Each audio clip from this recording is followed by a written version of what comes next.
चक्कर में। अरे हो गई कंगाल हम तो माल के चक्कर में।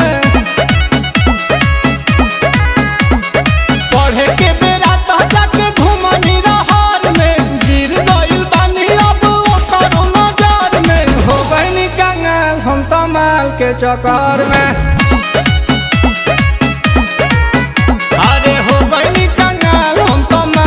चक्कर में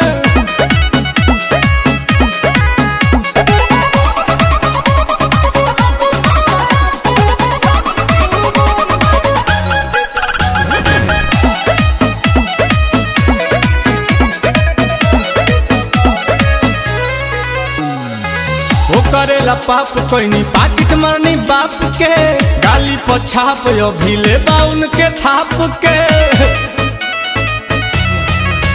हम तो अपन ही घरवा में चोर भइनी, बातें कर जला दाइल करज खोर भइनी। कि मन करे कूद जाई के नहर में, मन करे कूद जाई के नहर में। हो गई कंगाल हम तो माल के चक्कर में।